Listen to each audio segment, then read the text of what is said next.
मित्रांनो, खूप सुंदर कथा आहे। एकदा एक राजा आपल्या घोडागाडीला बग्गीला घेऊन जात होता। बाजूला एक छोटस लोहाराचं दुकान होतं रस्त्यामध्ये। भर उन्हाळा होता। मे महिन्याच्या उन्हाळ्यामध्ये तो लोहार बिचारा काम करत होता। आता लोहार इथे जातीवाचक बोलत नाहीये मी, व्यवसायवाचक बोलत आहे। तर तिथे काम करताना घामाच्या धारा वाहत होत्या आणि ते बिचारा काम करत होता। राजाला फार दया आली आणि राजाने प्रधानाला म्हटलं, प्रधानजी आपण यासाठी काहीतरी केलं पाहिजे। मग प्रधानजी म्हणले, ठीक आहे महाराज, काय करायचं यासाठी? तर राजा म्हणला की आपली जी चंदनाची बाग आहे मागची, ती बाग ह्याला देऊन टाकूया। आणि राजाने तिथे जाऊन त्या लोहारासोबत चहा पाणी घेतली आणि राजाला सांगितले की आजपासून ही चंदनाची बाग मी तुम्हाला दिलेली आहे, ओके, तिचा सांभाळ करा आणि चांगलं संगोपन करा त्या चंदनाच्या बागेचं, ते लाकूड सुद्धा तुम्हीच वापरा। आता लाल चंदनाची बाग भेटल्यानंतर तो लोहार खूप खुश झाला। राजा गेला, 6-7 महिने उलटून गेले। 6-7 महिन्यानंतर उलटल्यानंतर राजा सहज त्याच गावाने परत जात असताना राजाला परत आठवण आली। राजा म्हणाला, प्रधानजी की आपल्या त्या लोहाराचं काय झालं असेल हो? मग प्रधानजी म्हणाले, महाराज जाऊनच बघू ना। आणि मग महाराज त्याच्यासोबत निघाल्यानंतर पाहता येतं काय, तीच झोपडी, तसाच अवतार, तेच सगळं परिस्थिती, जशाच तशी परिस्थिती, तोच त्याचा भाता, त्याच ठिकाणी त्याचा हातोडा, तीच छन्नी। राजा पाहताना अवाक झाला की अरे, एवढी मोठी चंदनाची बाग याच्या हातात दिली आणि याचा कायापालट का नाही झाला? म्हणून राजा तिथे थांबला। राजाने चहा पाणी घेतले आणि विचारले की त्या लोहाराला, अरे बाबा, तुला एवढी सुंदर चंदनाची बाग दिली होती, ती चंदनाच्या बागेचं चंदन काय केलंस तू? काय केलं त्या चंदनाच्या बागेचं? तर तो खूप खुश झाला आणि म्हणला, महाराज तुमच्यामुळे मला खूप खूप चांगले दिवस आले। ती चंदनाची बाग मी घेतल्यानंतर त्या चंदनाचे लाकडं मला इथं जाळायला भेटले, त्याचाच कोळसा मला कामाला आला आणि ते कोळसा आल्यामुळे मला भटकंती माझी थांबली, मला कोळसा आणायला कुठे जायची गरज पडली नाही।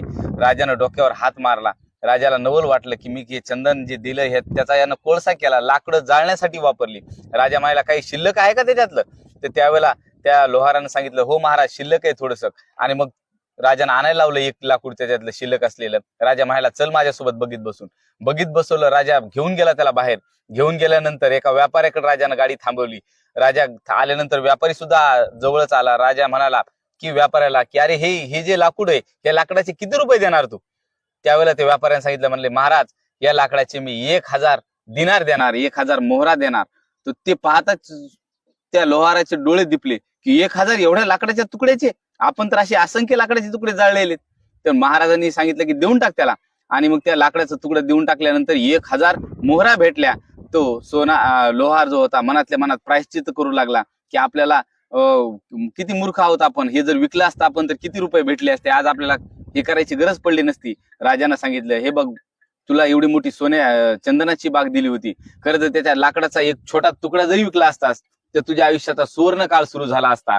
परंतु ते न करता तू ते हळूहळू एक लाकूड जाळून बसलास। छोट्याशा मोहापोटी, छोट्याशा कोळशापोटी तू ते जाळून बसलास, तुला त्याची किंमत कळाली नाही। मित्रांनो, आपल्याही आयुष्यात असंच आहे। आपल्याही आयुष्यात एका राजानं आपल्यालाही एक चंदनाची बाग दिली होती आणि ती बाग म्हणजे भारताचं संविधान आणि त्या संविधानात दिलेले हक्काधिकार।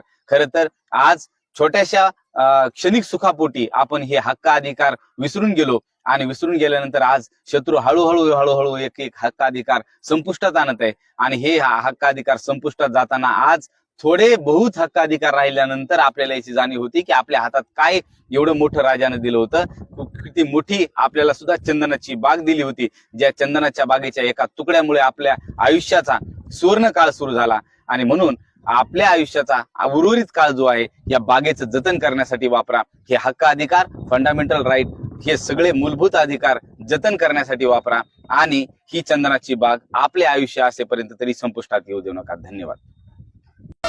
तू कधी हे कधी सराव, तुला देव म्हणावं की भीमराव म्हणावं।